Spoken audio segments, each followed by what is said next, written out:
Hello, welcome to VMC. I'm Dr. M. Today we're diving into the topic of Bobi, who was claimed to be the world's oldest dog, living to an apparently staggering 31 years of age. Get ready as we dive into my thoughts about how true and accurate this claim is. Join me, you'll learn something today.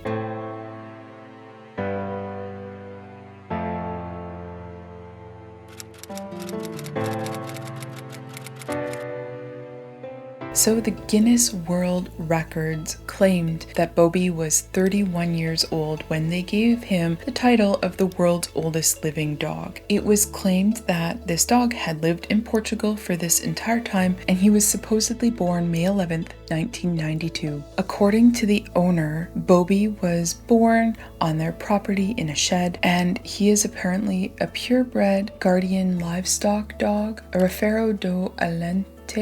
Apologies for the pronunciation if I've messed that up. I'm doing my best. Which is a breed of livestock guardian dog, and their average life expectancy is 12 to 14 years. Bobi took the title of world's oldest living dog from Spike, who is a Chihuahua that was 23 years old at the time.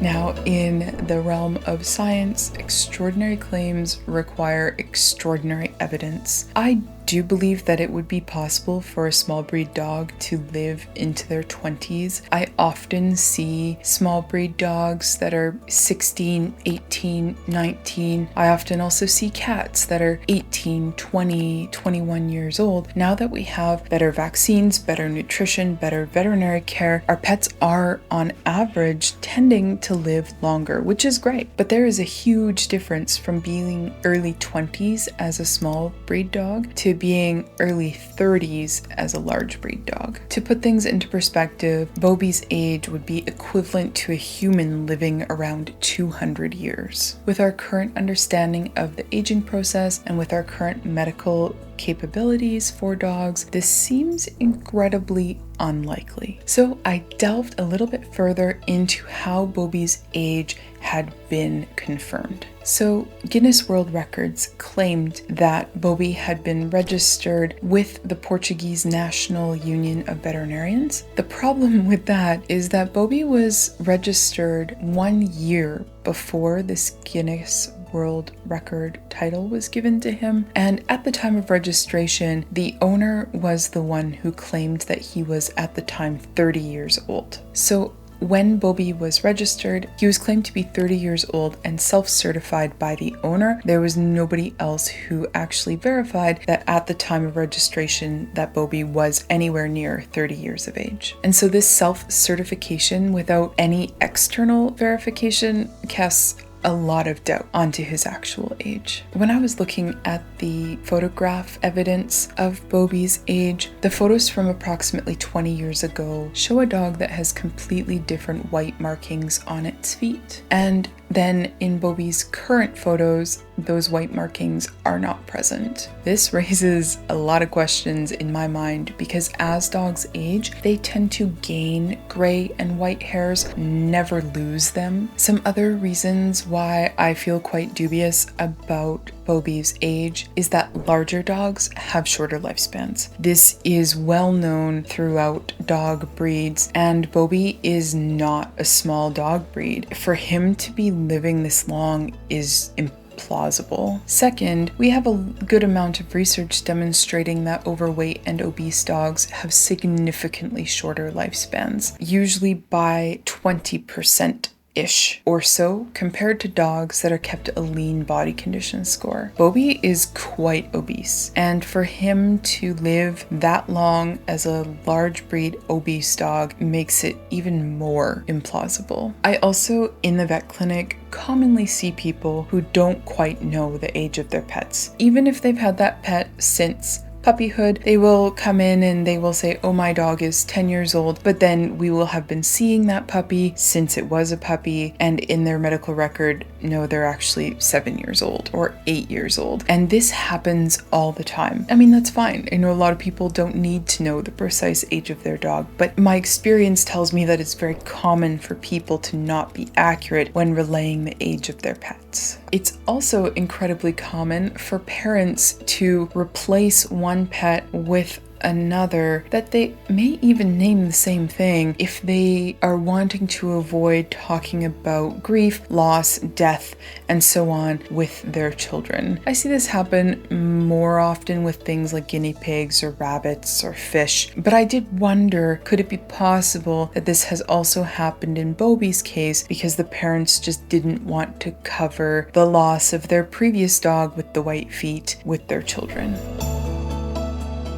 I am absolutely not alone in my doubts about Bobi's actual age, and many people raised concerns with Guinness World Records. As a result, GWR have currently suspended Bobi's title. They've currently suspended applications for oldest living dog and oldest dog ever until their investigation is complete, and a formal investigation into Bobi's age and trying to verify his age has been opened. After I had done the filming for this video, Guinness World Records ended up publishing the findings of their review that they were conducting into Bobi. Someone named Mark McKinley, the director of records at Guinness World Records, was the one who conducted the review, and Mark McKinley is quoted as saying, "We take tremendous pride in ensuring as best we can the accuracy and integrity of all our record titles. Following concerns raised by vets and other experts, and the findings of investigations conducted by some media outlets, we felt it important to open a review." Mark goes on to say that of course they require evidence for Guinness World Records titles, and often a minimum of 2 statements from witnesses and subject experts alongside pictures, video, and where appropriate they'll use data from technology that might be something like GPS data, timing gate data, or microchip data to prove the age of a pet. Now, central to Bobi's claim was microchip data sourced from the Portuguese government database, and what Mark found doing this investigation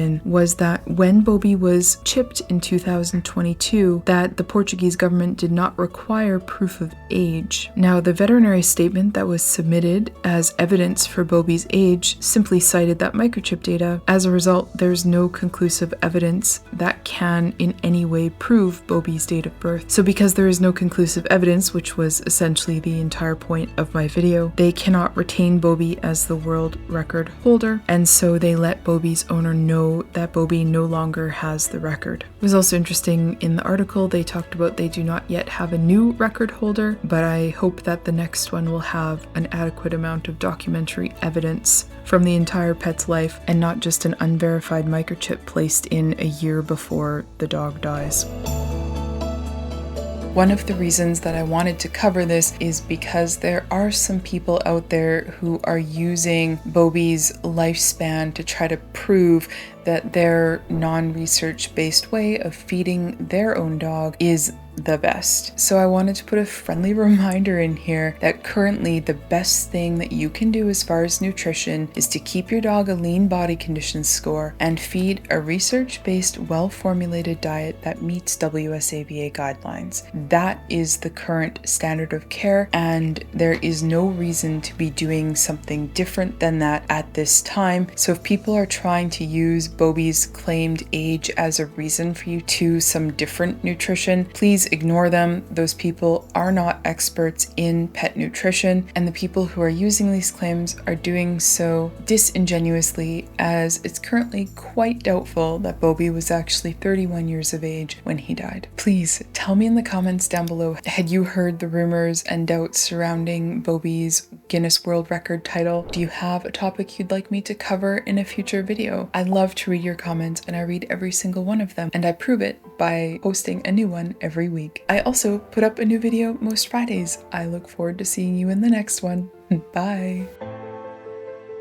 Extraordinary claims require extraordinary evidence.